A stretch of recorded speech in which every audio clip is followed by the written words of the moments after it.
संतोषी माता की जय। प्रिय भक्तजनों, आज हम इस वीडियो में संतोषी माता की व्रत कथा सुनेंगे। शुक्रवार के दिन माँ संतोषी का व्रत पूजन किया जाता है। इस पूजा के दौरान माता की आरती, पूजन तथा अंत में माता की कथा सुनी जाती है। तो आइए सुनते हैं संतोषी माता की व्रत कथा। तो उससे पहले प्रेम से बोलिए संतोषी माता की जय। एक बुढ़िया थी, उसके 7 बेटे थे। 6 कमाने वाले थे जबकि एक निकम्मा था। बुढ़िया 6 बेटों की रसोई बनाती, भोजन कराती और उनसे जो कुछ जूठन बचता वह 7वें को दे देती। एक दिन वह अपनी पत्नी से बोला, देखो मेरी माँ को मुझ पर कितना प्रेम है। तब वह बोली, क्यों नहीं, सबका जूठा जो तुमको खिलाती है। तब वह बोला, ऐसा नहीं हो सकता, मैं जब तक आंखों से न देख लूं नहीं मान सकता। तब बहू हंसकर बोली, देख लोगे तब तो मानोगे। और फिर कुछ दिनों बाद एक त्योहार आया। घर में 7 प्रकार के भोजन और चूरमे के लड्डू बने। तब वह जांचने को सिर दुखने का बहाना कर पतला वस्त्र सिर पर ओढ़े रसोई घर में सो गया। वह कपड़े में से सब देखता रहा। 6 भाई भोजन करने आए। उसने देखा माँ ने उनके लिए सुंदर आसन बिछा नाना प्रकार की रसोई परोसी और आग्रह करके उन्हें जिमाया, और यह सब वह देखता रहा। और जब 6 भाई भोजन करके उठे तब माँ ने उनकी जूठी थालियों में से लड्डू के टुकड़े उठाकर एक लड्डू बनाया और जूठन साफ कर बुढ़िया माँ ने उसे पुकारा, बेटा 6 भाई भोजन कर गए, अब तू ही बाकी है, उठ तू कब खाएगा। और वह कहने लगा, माँ मुझे भोजन नहीं करना, मैं अब परदेश जा रहा हूँ। माँ ने कहा, कल जाता हो तो आज चला जा। वह बोला, हाँ हाँ आज ही जा रहा हूँ। और यह कहकर वह घर से निकल गया। और चलते समय पत्नी की याद आ गई और वह गौशाला में उपले थाप रही थी। तब वहां जाकर वह बोला, हम जावे परदेश, आवेंगे कुछ काल, तुम रहियो संतोष से धर्म अपना पाल। तब वह बोली, जाओ पिया आनंद से रहो, हमारो सोच हटाए, राम भरोसे हम रहे, ईश्वर तुम्हें सहाय। 2 निशानी आपन देख धरू मैं धीर, सुधी मति हमारी बिसारियो, रखियो मन गंभीर। तब वह बोला, मेरे पास तो कुछ नहीं, यह अंगूठी है सो ले लो और अपनी कुछ निशानी मुझे दे दो। वह बोली, मेरे पास क्या है, यह गोबर भरा हाथ है। यह कहकर उसकी पीठ पर गोबर के हाथ की थाप मार दी और वह वहां से चल दिया। चलते चलते दूर देश पहुंचा और वहां पर एक साहूकार की दुकान थी। वहां जाकर वह कहने लगा, भाई मुझे नौकरी पर रख लो। तब साहूकार को भी जरूरत थी। वह बोला, रह जा। और तब उस लड़के ने पूछा, तनख्वाह क्या दोगे? साहूकार ने कहा, काम देखकर दाम मिलेंगे। तब उसे साहूकार की नौकरी मिली और वह सुबह 7 बजे से रात 10 बजे तक नौकरी करने लगा। और कुछ दिनों बाद दुकान का सारा लेन देन, हिसाब किताब, ग्राहकों को माल बेचना, सारा काम करने लगा। साहूकार के 7-8 नौकर थे, वे सब चक्कर खाने लगे। यह तो बहुत होशियार बन गया। तब सेठ ने भी इसका काम देखा और 3 महीने में ही उसे आधे मुनाफे का हिस्सेदार बना लिया और कुछ वर्ष में ही वह नामी सेठ बन गया और वह मालिक सारा कारोबार उस पर छोड़कर चला गया। और इधर उसकी पत्नी को सास ससुर दुख देने लगे। सारी गृहस्थी का काम करा के उसे लकड़ी लेने जंगल में भेजते। इस बीच घर के आटे से जो भूसी निकलती उसकी रोटी बनाकर रख दी जाती और फूटे नारियल की नारेली में पानी। एक दिन वह लकड़ी लेने जा रही थी। रास्ते में बहुत सी स्त्रियां संतोषी माता का व्रत करती दिखाई दी। वह वहां खड़ी होकर कथा सुनने लगी और पूछा कि बहनों, तुम किस देवता का व्रत करती हो और उसके करने से क्या फल मिलता है? यदि तुम इस व्रत का विधान मुझे समझा कर कहोगे तो मैं तुम्हारा बड़ा एहसान मानूंगी। तब उनमें से एक स्त्री बोली, सुनो, यह संतोषी माता का व्रत है। इसके करने से निर्धनता, दरिद्रता का नाश होता है और जो कुछ मन में कामना हो सब संतोषी माता की कृपा से पूरी होती है। तब उसने उससे व्रत की विधि पूछी। तब वह भक्तिन स्त्री बोली, 1.25 आने का गुड़ चना लेना, इच्छा हो तो 5.25 आने का लेना या 1.25 रुपए का भी सहूलियत के अनुसार लाना। बिना परेशानी और श्रद्धा वो प्रेम से जितना भी बन पड़े सब लेना। प्रत्येक शुक्रवार को निराहार रहकर कथा सुनना। इसके बीच क्रम टूटे नहीं, लगातार नियम पालन करना। सुनने वाला कोई ना मिले तो घी का दीपक जला के उसके आगे या फिर जल के पात्र को सामने रखकर कथा कहना। और जब कार्य सिद्ध ना हो तो नियम का पालन करना। कार्य सिद्ध हो जाने पर व्रत का उद्यापन करना। और 3 मास में माता फल पूरा करती हैं। यदि किसी के ग्रह खोटे भी हों तो भी माता वर्ष भर में कार्य सिद्ध करती हैं और फल सिद्ध होने पर उद्यापन करना चाहिए, बीच में नहीं। उद्यापन में 2.5 सेर आटे का खाजा तथा इसी परिणाम से खीर तथा चने का साग करना। 8 लड़कों को भोजन कराना। जहाँ तक मिले देवर, जेठ, भाई बंधु के हों, न मिले तो रिश्तेदारों और पास पड़ोसियों को बुलाना, उन्हें भोजन कराना। यथाशक्ति दक्षिणा दे माता का नियम पूरा करना और उस दिन घर में खटाई न खाना। यह सुन बुढ़िया के लड़के की बहुत चल दी और रास्ते में लकड़ी के बोझ को बेच दिया और उन पैसों से गुड़ चना ले माता के व्रत की तैयारी कर आगे चली और सामने मंदिर देखकर पूछने लगी, यह मंदिर किसका है? सब कहने लगे, संतोषी माता का मंदिर है। और यह सुनकर वह माता के मंदिर में जाकर चरणों में लौटने लगी और विनती करने लगी, माँ, मैं निपट अज्ञानी हूँ, व्रत के कुछ भी नियम नहीं जानती, मैं दुखी हूँ। हे माता, हे जगत जननी, मेरा दुख दूर कर, मैं तेरी शरण में हूँ। तब माता को दया आई और एक शुक्रवार बीता कि दूसरे को उसके पति का पत्र आया और तीसरे शुक्रवार को उसका भेजा हुआ पैसा आ पहुंचा। यह देख जेठ जेठानी मुंह सिकोड़ने लगी। लड़के ताने देने लगे। काकी के पास पत्र आने लगे, रुपया आने लगा। अब तो काकी की खातिर बढ़ेगी। बेचारी सरलता से कहती, भैया कागज आवे रुपया आवे, हम सब के लिए अच्छा है। ऐसा कहकर आंखों में आंसू भरकर मातेश्वरी के चरणों में गिरकर रोने लगी। माँ, मैंने तुमसे पैसा कब मांगा है? मुझे पैसे से क्या काम है? मुझे तो अपने सुहाग से काम है। मैं तो अपने स्वामी के दर्शन मांगती हूँ।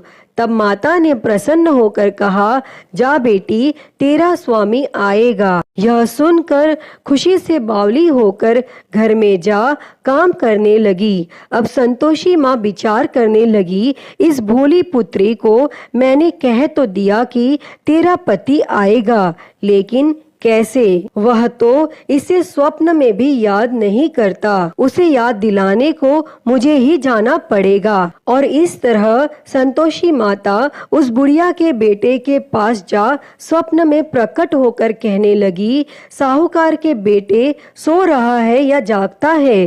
तब वह कहने लगा, माता, सोता भी नहीं जागता भी नहीं हूँ, कहो क्या आज्ञा है? माँ कहने लगी, तेरे घर बार कुछ है कि नहीं? वह बोला, मेरे पास सब कुछ है, माँ बाप है, बहू है, क्या कमी है? माँ बोली, भोले पुत्र, तेरी बहू घोर कष्ट उठा रही है। तेरे माँ बाप उसे परेशानी दे रहे हैं। वह तेरे लिए तरस रही है, तू उसकी सुध ले। तब वह बोला, हाँ माता, यह तो मालूम है, परंतु जाऊं तो कैसे? परदेश की बात है, लेन देन का कोई हिसाब नहीं, कोई जाने का रास्ता नहीं आता, कैसे चला जाऊं? तब संतोषी माँ कहने लगी, मेरी बात मान, सवेरे नहा धोकर संतोषी माता का नाम ले, घी का दीपक जला, दंडवत कर और दुकान पर जा बैठ। देखते देखते सारा लेन देन चुक जाएगा, जमा का माल बिक जाएगा, सांझ होते होते धन का भारी ढेर लग जाएगा। अब वह माता की बात मानकर अगले दिन नहा धोकर संतोषी माता को दंडवत, घी का दीपक जला, दुकान पर जा बैठा। थोड़ी देर में देने वाले रुपया लाने लगे और लेने वाले हिसाब लेने लगे। कोठे में भरे सामान के खरीदार नकद दाम दे सौदा करने लगे। शाम तक धन का भारी ढेर लग गया। मन में माता का नाम ले, चमत्कार देख प्रसन्न हो घर ले जाने के वास्ते गहना, कपड़ा, सामान खरीदने लगा और वह काम से निपट तुरंत घर को रवाना हुआ।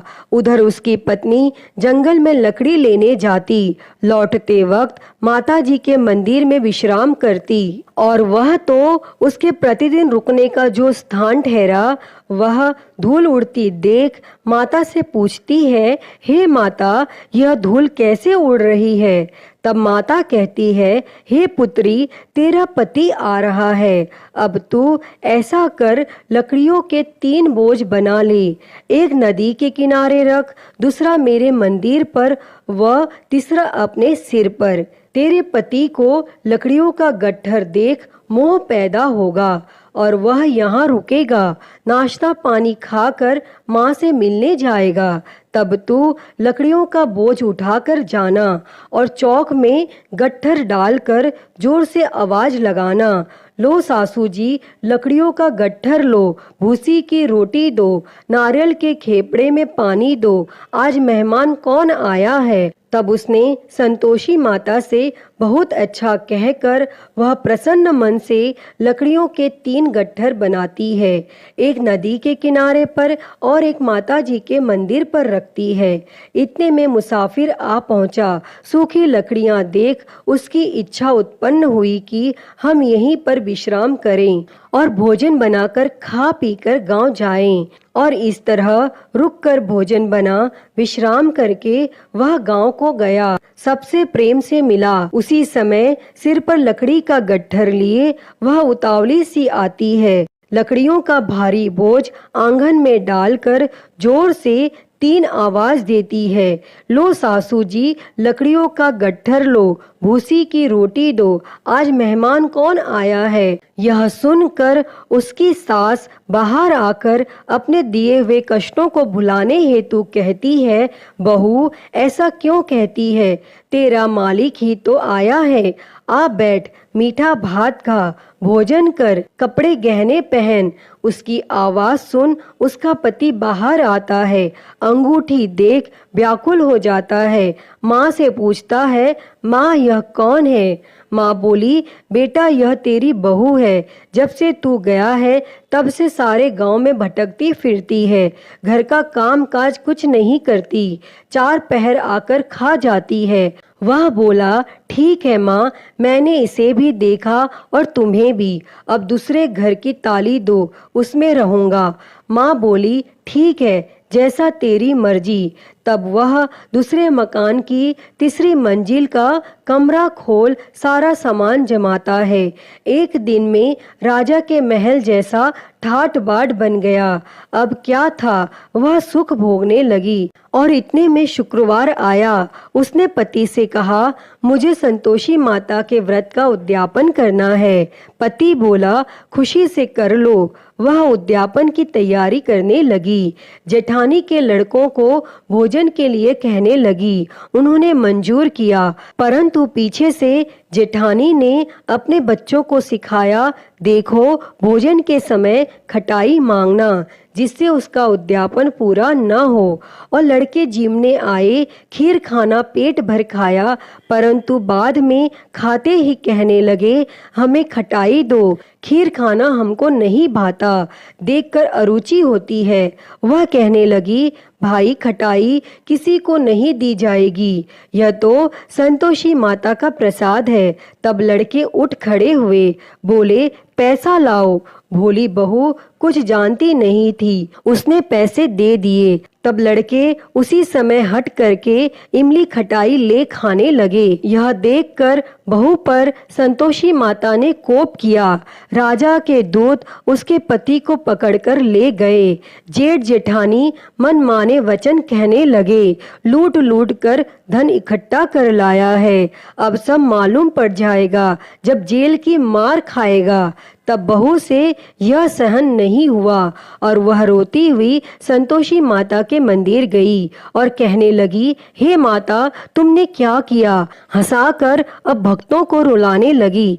तब माता बोली, बेटी तूने उद्यापन करके मेरा व्रत भंग किया है। तब वह कहने लगी, माता, मैंने कुछ अपराध नहीं किया है, मैंने तो भूल से लड़कों को पैसे दे दिए थे, मुझे क्षमा करो, मैं फिर से तुम्हारा उद्यापन करूंगी। तब संतोषी माता बोली, अब भूल मत करना। तब वह कहती है, अब भूल नहीं होगी, अब बतलाओ वे कैसे आवेंगे? माँ बोली, जा पुत्री, तेरा पति तुझे रास्ते में आता मिलेगा। वह निकली, राह में पति आता मिला।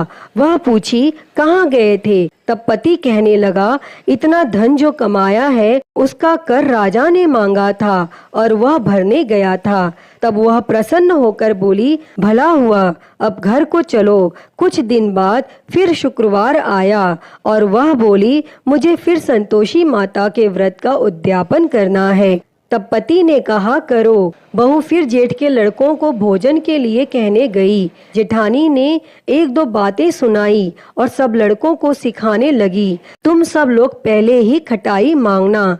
लड़के भोजन से पहले कहने लगे, हमें खीर नहीं खानी, हमारा जी बिगड़ता है, कुछ खटाई खाने को दो। वह बोली, खटाई किसी को नहीं मिलेगी, आना हो तो आओ। वह ब्राह्मण के लड़के लाकर भोजन कराने लगी। यथाशक्ति दक्षिणा की जगह एक एक फल उन्हें दिया।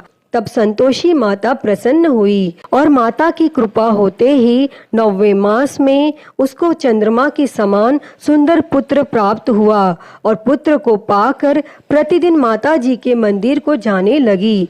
तब संतोषी माता ने सोचा, यह तो रोज आती है, आज क्यों न इसके घर चलूं। और यह विचार कर माता संतोषी ने भयानक रूप बनाया। गुड़ चने से सना मुख, ऊपर सूंड के समान होठ, उस पर मक्खियां भिन भिन कर रही थी। दहेली पर पैर रखते ही उसकी सास चिल्लाई, देखो रे, कोई चुड़ैल डाकिनी चली आ रही है, हे लड़कों इसे भगाओ, नहीं तो किसी को खा जाएगी। और तब लड़के भगाने लगे, चिल्लाकर खिड़की बंद करने लगे। बहू रोशनदान में से देख रही थी, प्रसन्नता से पगली बन चिल्लाने लगी, आज मेरी माता जी मेरे घर आई हैं। वह बच्चे को दूध पीने से हटाती है। इतने में सास का क्रोध फट पड़ा। वह बोली, क्या उतावली हुई है? बच्चे को पटक दिया और इतने में माँ के प्रताप से लड़के ही लड़के नजर आने लगी। वह बोली, माँ, मैं जिसका व्रत करती हूँ यह संतोषी माता है। तब सब ने माता जी के चरण पकड़ लिए और विनती कर कहने लगे, हे माता, हम मूर्ख हैं, अज्ञानी हैं, तुम्हारे व्रत की विधि हम नहीं जानते, व्रत भंग कर हमने बड़ा अपराध किया है। जगमाता, आप हमारा अपराध क्षमा करो। और फिर इस प्रकार संतोषी माता प्रसन्न हुई। हे माँ संतोषी, बहू पर प्रसन्न होकर बहू को जैसा फल दिया वैसा ही फल इस कथा को कहते, सुनते और हुंकारा भरते सबको देना, सबके मनोरथ को पूर्ण करना। तो प्रेम से बोलिए, संतोषी माता की जय। प्रिय भक्तजनों, मैं उम्मीद करती हूँ कि आपको यह संतोषी माता की व्रत कथा पसंद आई होगी और अगर वीडियो अच्छी लगी हो तो इसे लाइक करें, ज़्यादा से ज़्यादा शेयर करें और कमेंट बॉक्स में संतोषी माता की जय लिखना ना भूलें। और हरिहर भक्ति चैनल पर आप नए हैं तो इस चैनल को सब्सक्राइब कर नोटिफिकेशन बेल को ज़रूर ऑन कर लें। हर हर महादेव। धन्यवाद।